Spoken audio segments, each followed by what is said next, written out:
1970 दिसंबर। मैं बहुत खुश थी।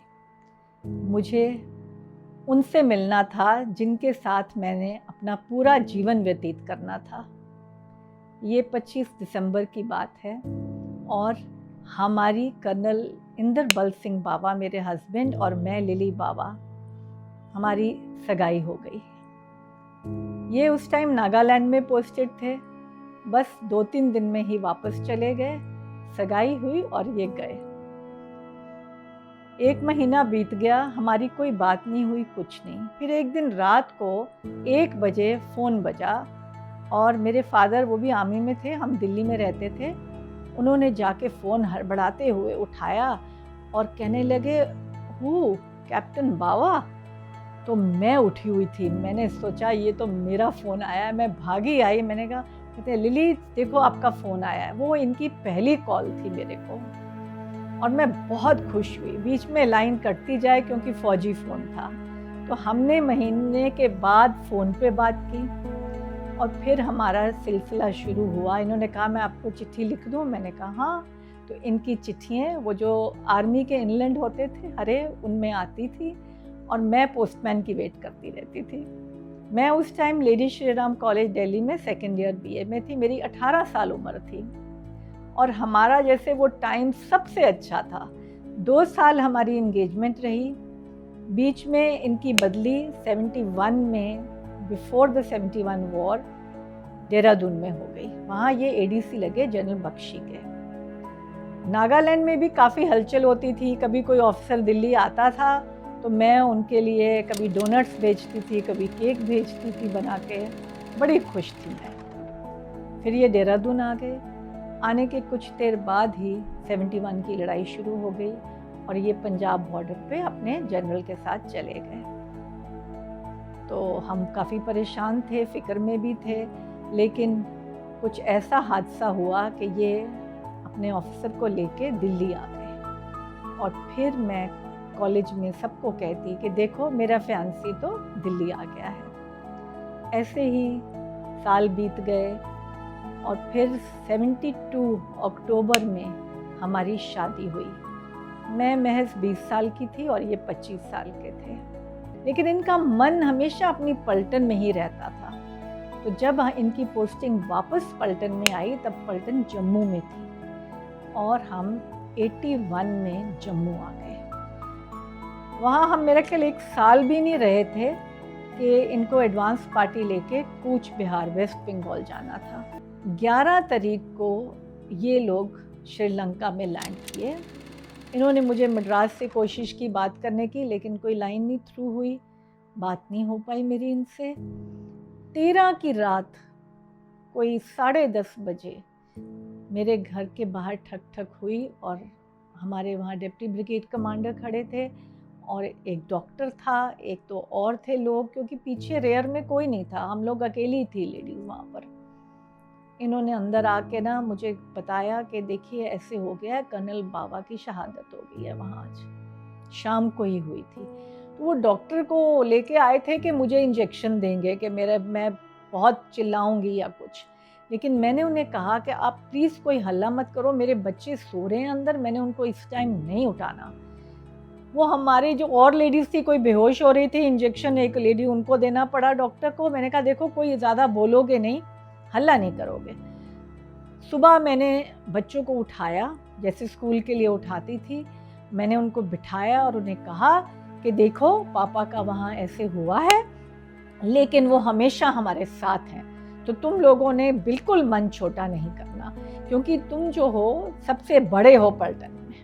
इतने दिन तक वहाँ इतने लोग आए। उस दिन तो लेडीज़ आई, कोई कहे ये रो नहीं रही, कोई कहे इसको ये करो, और मैं कहूँ मैं ठीक हूँ भाई, मुझे छोड़ दो। मुझे अपने वहाँ जो हैं श्रीलंका में, मुझे उनकी फ़िक्र है, और आप लोग मेरा सोचो कि वो मेरे साथ हैं, वो कहीं नहीं गए। मैंने मन में सोच लिया है कि मेरे हस्बैंड कहीं नहीं गए।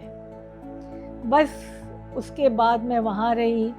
26 जनवरी को मेरे हस्बैंड को महावीर चक्र अनाउंस हुआ।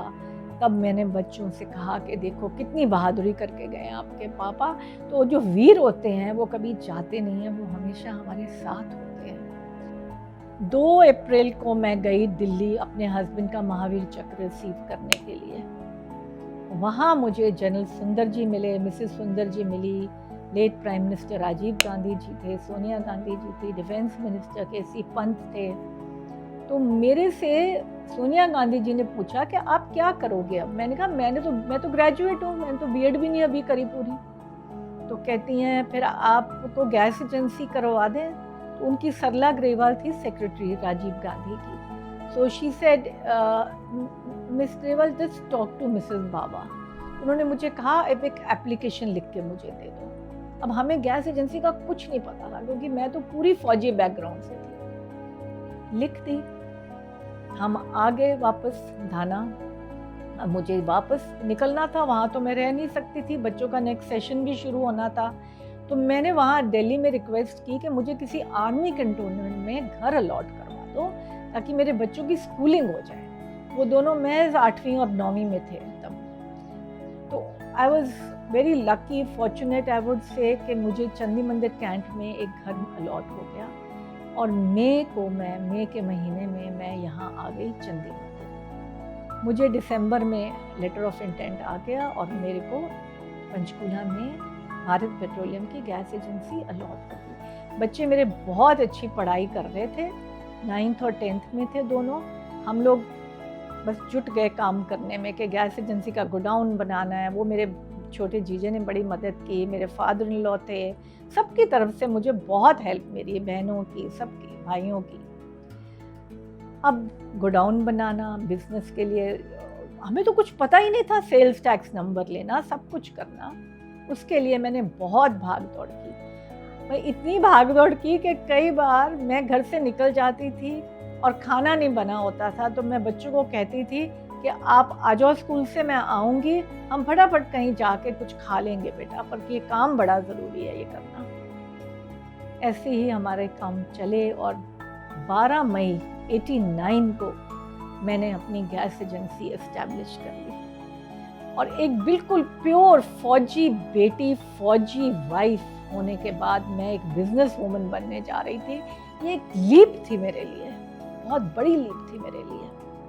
और हस्बैंड के साथ जो मैंने टाइम बिताया था इतना अच्छा और सरल था, मैंने तो कभी चेक भी नहीं साइन किया था। अब ये सब करना पड़ रहा था। पर जब इनकी ये डेथ हुई थी 13 अक्टूबर को, मैंने मन में सोच लिया था कि अब ना पीछे मत देखना तू। वो जो दिन थे ना, उनके आगे एक बहुत बड़ा पत्थर रख ले और आगे चल। अगर पीछे देखेगी तो आगे नहीं चल सकेगी, क्योंकि हर टाइम सोचती रहूँगी ये होते तो ये करते, ये होते तो वो करते। मैंने कहा भैया अब वो हैं, बस वो उनका रूहानी साथ है, तो उसी हिम्मत से आगे बढ़ती जा तू।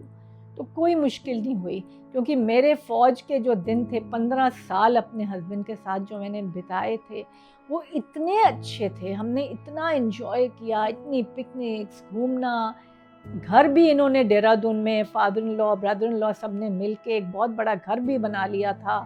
तो इन्होंने जैसे मुझे ना तैयार किया था इस काम के लिए। मुझे याद है जब बच्चे छोटे थे, ये मुझे कहते थे चल तुम निकल जाओ। अब कहाँ कैसे जाऊँगी? नहीं, यू कैन डू इट, हर चीज़ में you can do this. In fact जब इनको पता चला कि इनको कमांड मिलने लगी है, तो इन्होंने मुझे चिट्ठी लिखी कि लिली अब हमारे पे बहुत बड़ी जिम्मेवारी आ रही है और मुझे पता है कि तू बहुत अच्छी तरह निभाएगी इस जिम्मेवारी को। इनको याद कर कर के मैंने ना कभी पलटन से नाता तोड़ा। मैं अभी भी अपनी पलटन वालों से वैसे ही मिलती हूँ जैसे इनके टाइम मिलती थी मैं। और ये एजेंसी मिलने के बाद सुबह एक मेरे पास मोपेड होता था, मैं उसमें बैठती थी चंदी मंदिर में और आती थी 11 सेक्टर ऑफिस में, फिर गोडाउन जाती थी। हमने ये प्लॉट जहाँ आप अभी बैठे हो ये ख़रीदा। मैंने किराए पे यहाँ एक छोटा सा पोर्शन लिया एक घर का। 1 साल हम वहाँ रहे, 90 से 91 में। बच्चे स्कूल में जाते थे और ये घर जब तैयार हो गया 91 में, तो मैं इस घर में शिफ्ट कर गई। And I am glad I made new beginnings. Life is all about making new beginnings. You have to move forward in life. Business में मैंने बहुत दम लगा के काम किया। मुझे स्टाफ बहुत अच्छा मिला है शुरू से। I have got excellent staff in my gas agency. हम लोग एक फैमिली की तरह रहते हैं, तो जो भी किया इनको आगे रख के कि इन्हें क्या पसंद होगा मैं वही करूँगी। तो I am very happy. I made a life for myself, and I wish all young women, all old, whoever at any stage. I was 35 when I lost my husband. I'm going to be 69 very soon in a few days, and I have no regrets. I have lived life to the fullest, and I feel God has been very, very kind to me. I'm grateful to God, to society, to family for all that I have today. Well, I did work hard, no regrets. I mean, this was the path that was laid down for me. हमारे गुरुओं ने कितनी tough paths पे चल के कितने अच्छे अच्छे कर्म किए, तो क्या हम तो छोटे से तुच्छ इंसान हैं, अगर हम भी अच्छे काम करते रहें तो ये दुनिया कितनी अच्छी हो जाएगी।